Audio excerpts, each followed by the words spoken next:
Mi nombre es María Isabel Clausen, soy de General Roca, provincia de Córdoba. Desde 1992 que yo estoy trabajando al lado, acompañando y aprendiendo de los chicos de Malvinas.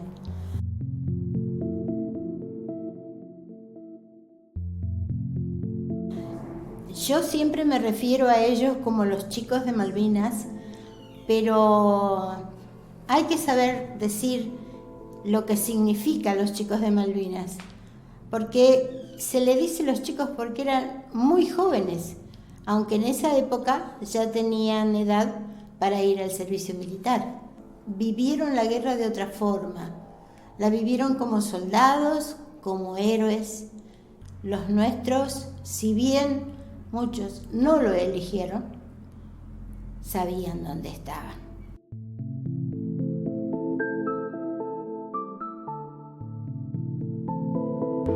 En el 82, yo no quiero ir a la plaza a festejar, porque para mí una guerra no se festeja, se pierden muchas vidas, no solamente en el momento, no solamente porque físicamente quedan en los campos de batalla o simplemente a la deriva en el mar o simplemente perdidos en los campos de batalla, sino que después los que sobreviven a los combates tienen una guerra interior que los lleva a veces a suicidarse, que es peor que los mate el enemigo, porque se la quitan ellos mismos, porque no pueden sobreponerse a lo que vivieron y porque tampoco le ayudamos a sobreponerse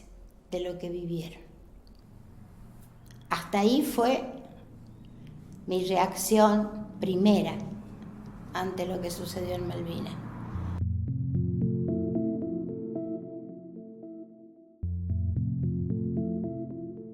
Yo comencé como maestra a hacer actos de Malvinas. Me designan el acto de Malvinas a los 10 años, o sea, en el 92, y por primera vez se hace un acto en esta región y creo que en todo el país, porque no, así como se festejó la ida llenando la Plaza de Mayo, pero cuando regresaron, como digo yo en uno de mis escritos, hacía frío, era invierno, y en Plaza de Mayo no había ni palomas para abrazarlos. Invito a los 4 veteranos de este pueblo que llegaron a las Islas Malvinas, que vieron la sombra, el cuerpo, los pasos, las armas y hasta la cara del enemigo. Con un poco de cariño, sin saber mucho lo que hacíamos, pero sí sabiendo lo que nos salía del corazón y sí sabiendo lo que ellos necesitaban, que era amor y respeto. A 2 años después hicimos el primer acto departamental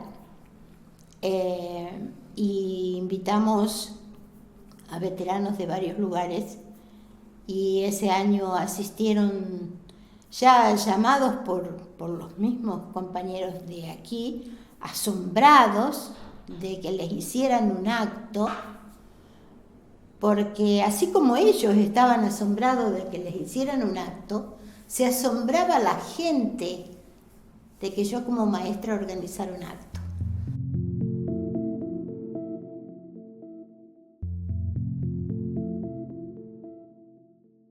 Yo tuve la suerte de conocer a un oficial inglés que desde los 7 años estuvo en escuela militar. Y cuando le tocó ir a Malvinas, ya había tenido experiencias militares. Pero cuando se fue de Malvinas, tuvo que ser internado por su afección psicológica, tuvo que tener un tratamiento muy especial, muy largo. Eso nos demuestra que la guerra no es buena para nadie, al contrario, es mala para todos, porque él ya era un militar de 35 años y sabía lo que hacía y sabía a qué venía. Pero según él, no había enfrentado nunca a soldados tan valientes y se preguntaba por qué luchaban tanto así. Yo me contacto con este oficial inglés por intermedio de una nota que sale en Diario Clarín. El oficial inglés, cuando se retiran de los campos de batalla, va buscando heridos con su tropa. Y entre eso encuentran una mochila que pertenecía a un cabo argentino. Y este chico era misionero, Nicolás Urbieta, a las órdenes de un teniente, que es el teniente Jorge Pérez Grandi, y que vive aún, milagrosamente salvado por Nicolás, que era su segundo, y lo salva porque no lo deja en el campo de batalla, a pesar de que el teniente Grandi había perdido una de las piernas, parte de la cadera y parte del brazo por una bomba. En ese momento Nicolás pierde la mochila y el inglés la encuentra. Entonces comienza a buscarlo, a Nicolás, porque quería saber si ese chico que había perdido la mochila con 5 cartas para su madre y 5 cartas para su novia estaba con vida. Entonces yo leo el artículo y le mando una carta al inglés. Horrible la carta. No sé cómo me la contestó. Ni sé cómo me animé a escribirle semejante carta. Por ejemplo, en una de las preguntas que yo le hacía, le decía con qué derecho él quería formar parte de una amistad con Nicolás, a quien había enfrentado. Seguimos con las cartas. Nicolás no quería saber nada con el inglés. Yo seguía escribiéndome con el inglés. Yo le pedía y le decía que si venía, que lo hiciera en paz, que mi casa, que él podía venir a mi casa. Que si él quería venir a la Argentina, viniera. Pero que sepa que al venir se iba a encontrar con argentinos que pensábamos que Malvinas eran nuestras y que nunca íbamos a renunciar. Él estaba de acuerdo, él defiende a los argentinos, dice, según él, porque él perdió todo, perdió su salud, perdió su familia, perdió su carrera. 20 años después de la guerra, el inglés llega a la Argentina por primera vez. Vamos con mi esposo y una chica traductora, porque yo no sé hablar inglés ni lo voy a aprender. Llega el inglés a Buenos Aires, lo traemos a casa. Puedo contar los sentimientos para que nadie crea que el inglés es una estatua de mármol. Este señor llega, se descalza antes de entrar, porque era la costumbre que había adquirido en Japón, en una estadía militar, y entra a la casa y pregunta dónde está el hotel. Entonces yo a su vez le pregunto si no puede quedarse en nuestra casa, porque aunque es humilde, tiene un lugar para él.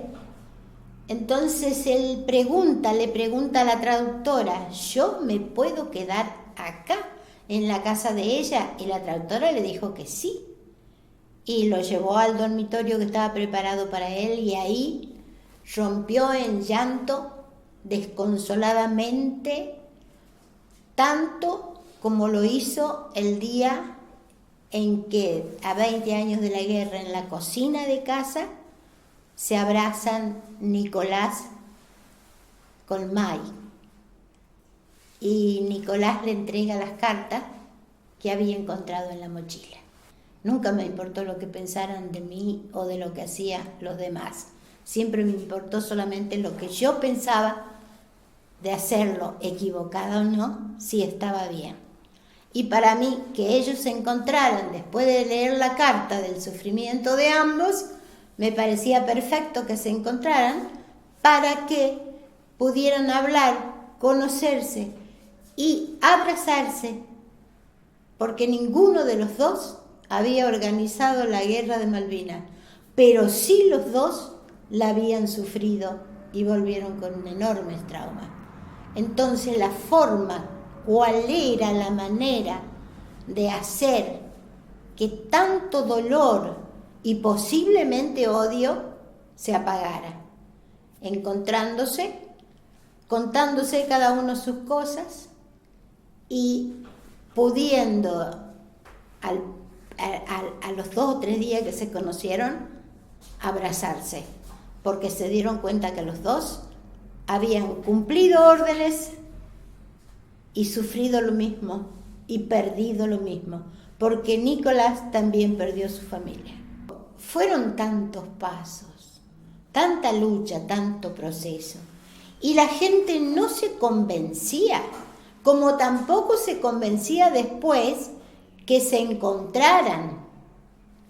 Y es más, yo en el primer viaje que hace Mike, tengo que tener 24 horas de custodia policial, que la ordenan desde la ciudad de Córdoba, porque mis propios alumnos, los que habían sido mis niños, no querían que yo recibiera el inglés en casa. Claro, yo se los había enseñado. Yo les había enseñado que no había que querer a los ingleses y eran chiquititos. Y ahora yo lo recibí en mi casa. Entonces ellos no comprendían muy bien ahí, estaban en la adolescencia, la rebeldía propia de la adolescencia, no les permitía comprender que se podía ser amigo de un enemigo. Más de un enemigo que había vivido la misma batalla y había sufrido las mismas consecuencias. Y bueno, y después a la mañana, eso fue divino, yo le digo, May, él es Nico. Y cuando le dije así, lo miró. Nico se levantó, le dio la mano tipo militar y le dijo, Nicolás Burbieta del ejército argentino. Y May le tomó la mano y sin decirle palabra empezó a llorar. Lo trajo así, le estiró la mano, lo trajo contra él y lo abrazó. Y ese fue el momento de toda esta historia, el momento más hermoso que vivimos.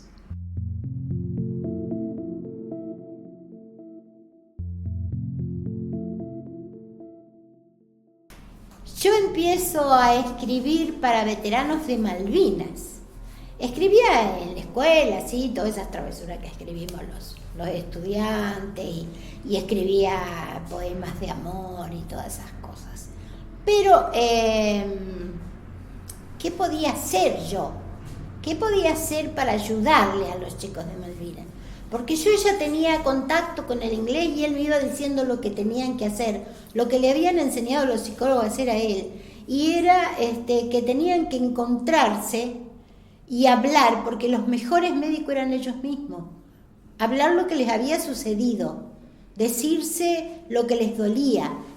Y la única manera que me era posible era escribiendo para que ellos pudieran entender y pudieran hacer lo que el inglés me decía. Hablar, encontrarse, porque ni siquiera se encontraban entre ellos. Y como era el único medio que tenían para poder ir solucionando el problema, entonces yo pensé, la única manera es escribiendo. Y ahí es cuando comienzan a encontrarse los militares de las distintas baterías que habían estado en Malvinas, de un extremo al otro, y comienzan a juntarse y comprenden que es la solución, que nadie los va a entender como ellos mismos. Y entonces yo sigo escribiendo el segundo libro, que es para comunicarme con el inglés, que es el libro que me lleva a Inglaterra. Y después, después escribo otros libros con historias que me cuentan los chicos, porque nunca me basé para hablar de Malvinas o de los soldados de Malvinas en lo que leía en las revistas o lo que decían los periodistas en las radios. Yo simplemente fui siempre a las fuentes, a ellos, a los que lo vivieron. Y asimismo, vos no te imaginás la diferencia que hay entre un relato y el otro, según cómo la vivieron los dos en el mismo lugar.